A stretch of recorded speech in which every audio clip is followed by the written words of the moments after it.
Hello. তো আজকে দুপুর থেকে ভিডিওটা শুরু করছি। আজকে আমার এক ফ্রেন্ডের বার্থডে আছে, সেটাই তোমাদের সাথে শেয়ার করব দুপুর থেকে রাত পর্যন্ত।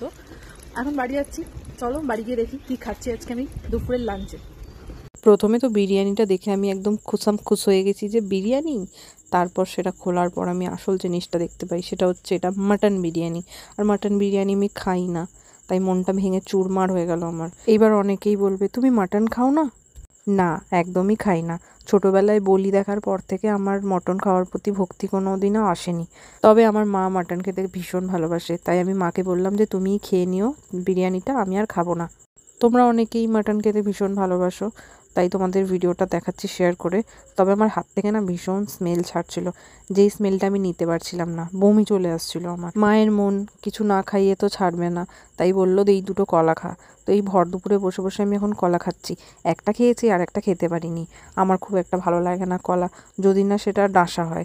আর একটু পেকে গেলে সেই কলাটা আমার খেতে ইচ্ছা করে না। অনেক কষ্ট করে একটা কলা কুতিয়ে কাতিয়ে খেলাম, বাস আমার হয়ে গেছে পেট ফুল একটা কলা খেয়েই। তারপর বেরিয়ে পড়লাম। আমি যাচ্ছি ভিমার্টে। আমি না এদিক ওদিক একটু কম ঘোরাঘুরি করি, সোজা সবার প্রথমে যাই ভিমার্টে। ওখানের কালেকশানগুলো বেশ ভালোই লাগে আমার। তো আমরা সোজা চলে এসেছি ভিমার্টে।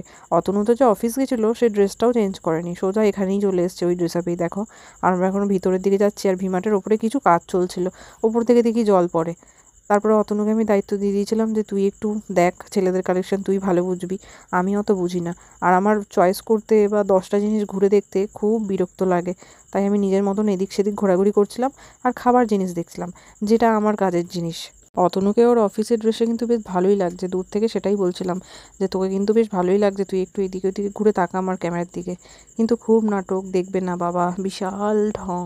ফাইনালি আমাদের এখানে কিছু একটা পছন্দ হয়েছে, তো সেটা নিয়ে আমি অতনুকে ঠেলে ঠেলে বিলিংয়ে পাঠিয়ে দিয়েছি। আমার লাইনে দাঁড়াতে খুব বিরক্ত লাগে সেই কারণে। বিল্ডিংয়ের দুপাশেই খাবারে ভর্তি, যেই দিকে চোখ আমার বারবার যাচ্ছিল।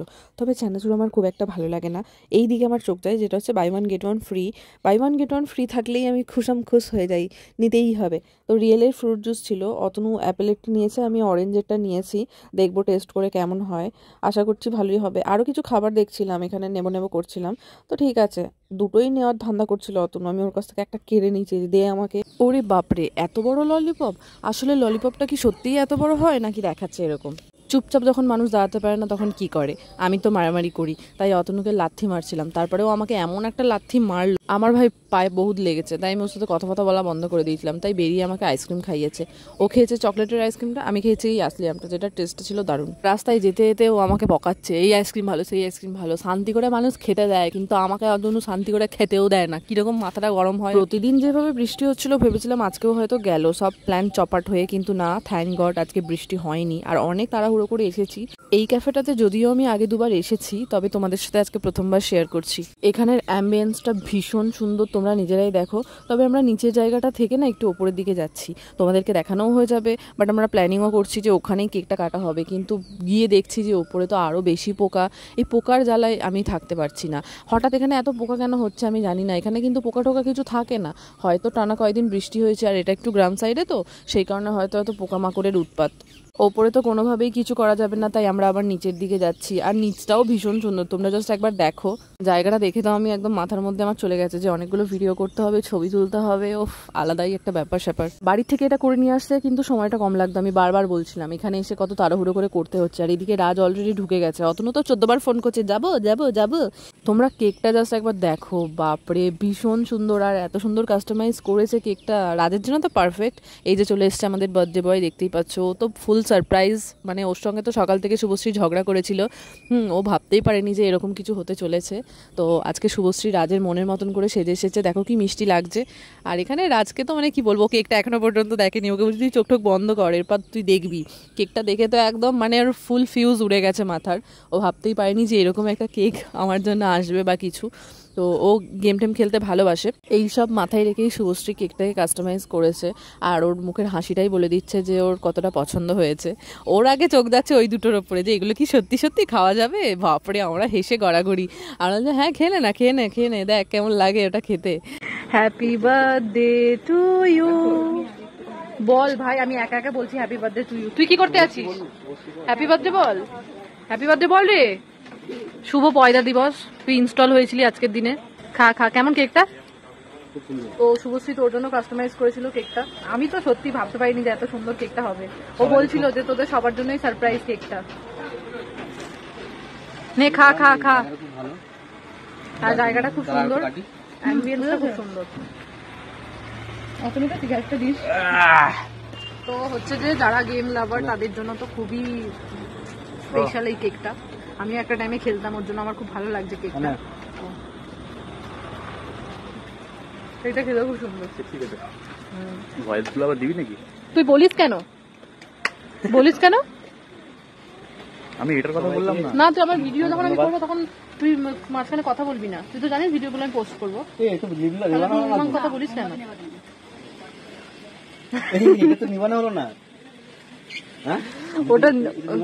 ওটা তো তোর ভবিষ্যতের আলো। নিবি দিলি কেন? বাইরে থেকে আমরা ভিতরে চলে এলাম পোকার জ্বালাতনে। তবে ভিতরটা ঠিকঠাক ভালো লাগছে। বাইরে ভীষণ পোকা ছিল, আর এখানে এইসব করতে করতে ভুলেই গেছি আজকে ওর গিফটটা দিতে। তারপরে ওকে ওর বার্থডে গিফটটা দিলাম। ওর পছন্দ হয়েছে, যাক ওর পছন্দ হয়েছে। আর এই কারণেই আমি অতনুকে দিয়েছিলাম দায়িত্বটা, কারণ ছেলেদের জিনিস ছেলেরাই ভালো বুঝবে। আমার মাথা মুন্ডুতে কিছুই ঢোকে না যে ছেলেদের কীরকম কী পছন্দ না পছন্দ। তো আজকে এটা পরে ভালোও লাগবে। তোমরাও জানিও কেমন হয়েছে ওর গিফটটা। এরপর আমরা একটু খাওয়া দাওয়ার দিকে যাব, কারণ আমাদের সবার প্রচণ্ড খিদে পেয়ে গেছে। ফার্স্টে আমরা অর্ডার করেছিলাম কফি, যেটার মধ্যে একটা মোটা কালো পোকা ছিল। এই পোকাগুলোরই উৎপাত ছিল বাইরে, যেটার জন্য আমরা ভেতরে এসে বসলাম। এরকম একটা যদি কাজ হয় তাহলে খেতে ইচ্ছা করে, মানুষের তো ঘেন্না বলে কিছু আছে, তাই না? যদিও ওরা হয়তো নোটিস করেনি, তবে আমরা নষ্ট করিনি, খাবারটা খেয়ে ফেলেছি। আর এখানে ছিল ভেজ চাউমিন। আমার ভেজ চাউমিন খেতে একটু বেশি ভালো লাগে, কেন জানি না। আর ওদের ছিল শেজওয়ান চিকেন চাউমিন। তো আমরা সবগুলোই ট্রাই করে মিক্সড করে খেয়েছি। এসের থেকে আমি বলে যাচ্ছিলাম যে ওই সিঁড়িটাতে আমাকে একটা ভিডিও করে দিতেই হবে। তো একদম সবশেষে আমরা চলে এসেছি ফটোশ্যুট করতে, ভিডিও করতে। আর জায়গাটা তো ভীষণ সুন্দর, আগেই বললাম তোমাদেরকে। এই ক্যাফেটা হচ্ছে নওয়াভাটার এইদিকে, 108 মন্দিরটা পেরিয়ে বাঁহাতেই পড়ে।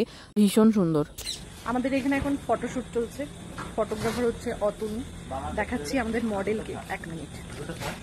এই যে এখন মডেল আমাদের। ফুলটাকে নিয়ে এরকম নরমালি এরকম বাবা কি ভালো ফটো তুলি রে। এই যে বলপেন এখন দেখে দিচ্ছে।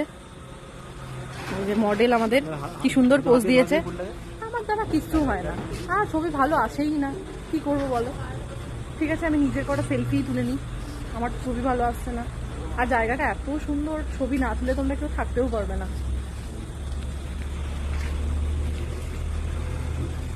আমরা প্রথমে এই জায়গাটায় বসেছিলাম, এই যে, কিন্তু এত পোকা। প্রথমেই বললাম যে পোকার পরিমাণটা এখানে খুব বেশি, তাই আমরা চলে গেছিলাম এই কর্নারটায়।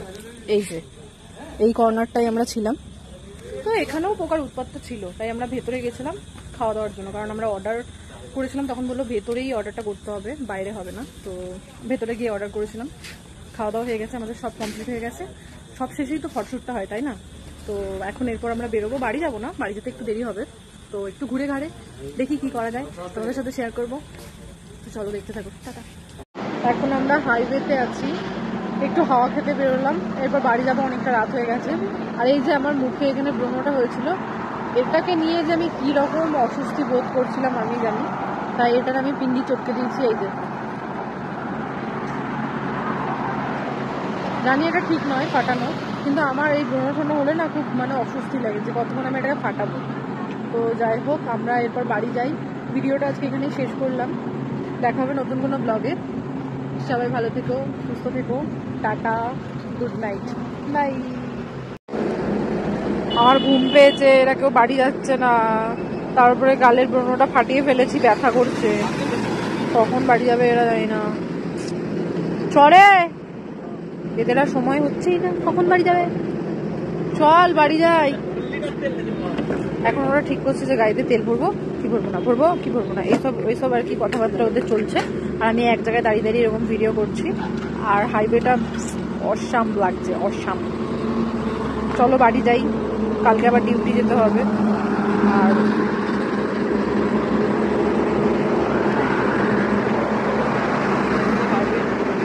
হাইওয়ের চারিদিকটা শুধু ব্লাড আর ব্লাড আর ব্লাড।